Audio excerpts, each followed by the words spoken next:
Hello Year 3. Before we start, I just want to say a huge well done to everyone that joined in with the beach sentences lesson last week.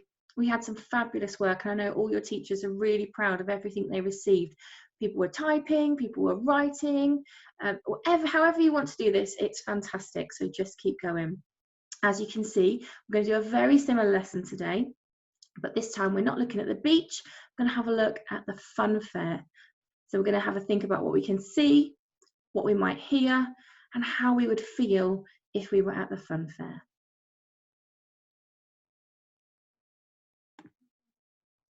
Okay, so the first thing we're going to do is we're going to have a look at what we can see. Now you can see I've already put some prepositions in here: behind, beside, above, in front of, or between. Those prepositions are all words which help us understand where things are in relation to one another. And then we're going to use some alliteration. I know that lots of you really love using alliteration because it's quite good fun.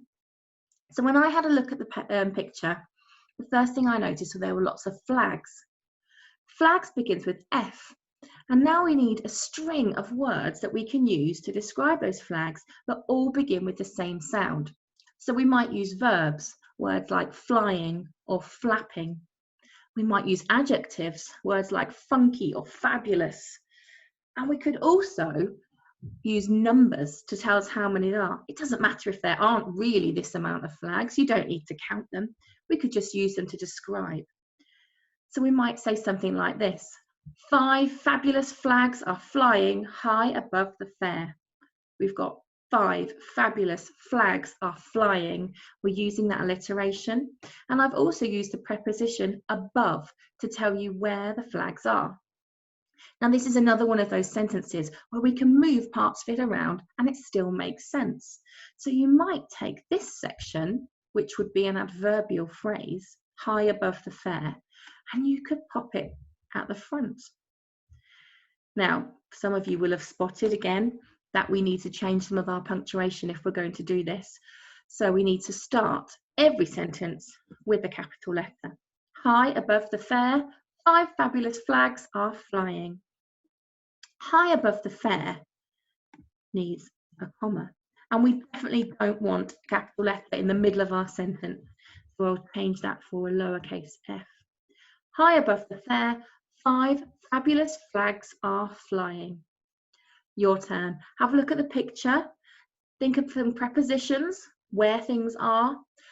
Think about what you can see. Choose something and then choose the first sound of that word and try and think of some verbs and adjectives to describe it so that you can create a string of words all starting with the same sound in your sentence. Right, pause the video, off you go.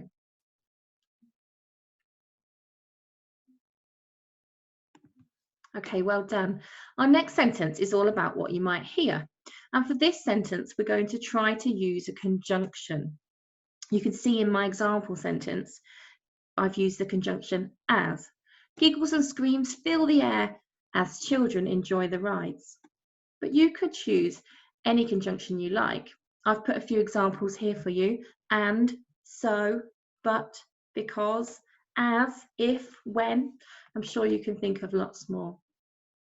Now, when I'm having a look at that picture and I'm imagining what I can hear when I'm at the fair, the first thing that comes to my mind is that really loud music. Whenever you go to a fun fair, there's loads of different music coming from all the different rides. There might be somebody talking on a microphone over the top of all that noise as well. So it's quite a loud place to be. And if you have a look at the picture, you'll see that there's groups of people.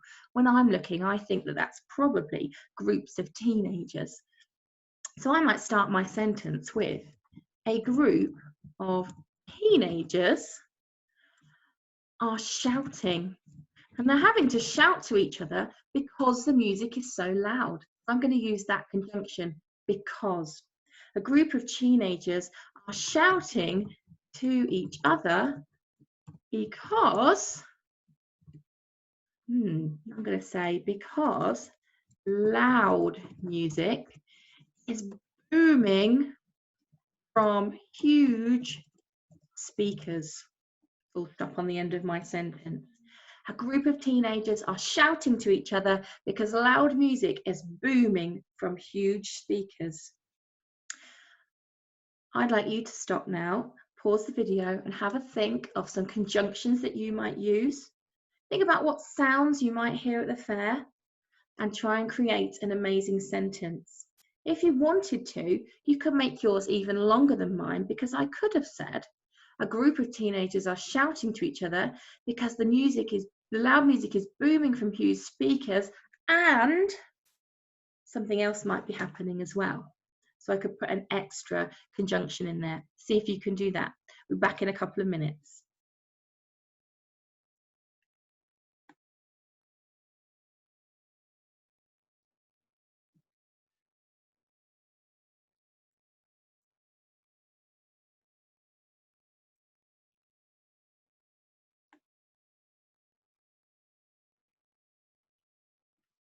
Okay, hopefully you got on really well with that sentence.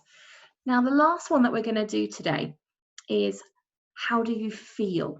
So when you're going to the fun fair, your parents might tell you that the fun fair's in town and you get to go, or maybe you're visiting the beach and there's a fun fair there at the seaside. How would you feel about going? How would you feel when you're there? But I don't want you to say to me, I feel scared, or I feel excited, or I feel a bit nervous. I want you to show me. Show me, don't tell me. Now, we do this a lot in our stories to build that excitement and interest. And what we're trying to do is get our reader to infer how we feel just with our description. So rather than saying, I feel really scared or really nervous, maybe you're going on the ghost train, that's always really scary. So instead of saying, I'm going to go on the ghost train and I feel really nervous, I'm going to describe what is happening to my body that tells me that I'm feeling nervous, and how I can use that to describe to my reader how I'm feeling. So I might say something like, as I queue for the ghost train, my heart starts to beat faster and faster. That's a good start, isn't it? Telling my audience, my reader, how I'm feeling without actually saying the words nervous. So as I queue for the ghost train, my heart starts to beat faster and faster.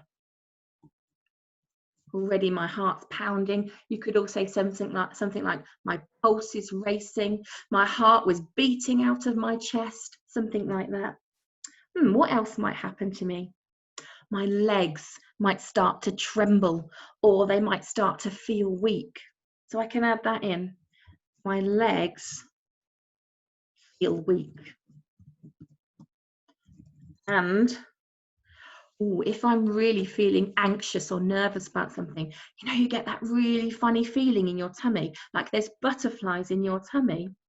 So I could describe that as well. And I feel as if there are 1,000 butterflies in my tummy.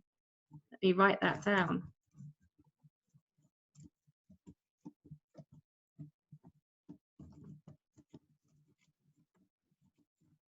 Make sure I put a full stop on the end. Let's read that back, see what we think. As I queue for the ghost train, my heart starts to beat faster and faster. My legs feel weak, and I feel as if there are 1,000 butterflies in my tummy. Do you think that my reader would understand how I'm feeling just from my description? I hope so. Now it's your turn.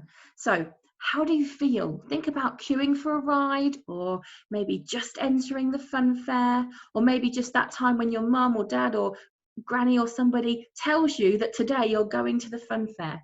How do you feel? But remember, show me, don't tell me. Think about what's happening to your body that tells your reader how you're feeling. Okay, so you can stop the video now and finish that final sentence. Please don't forget to share them either on Twitter or with your class teacher email, because we so enjoyed reading them last week and we would love to see them again. So good luck, everybody. Work really hard and we'll see you very soon. Thank you.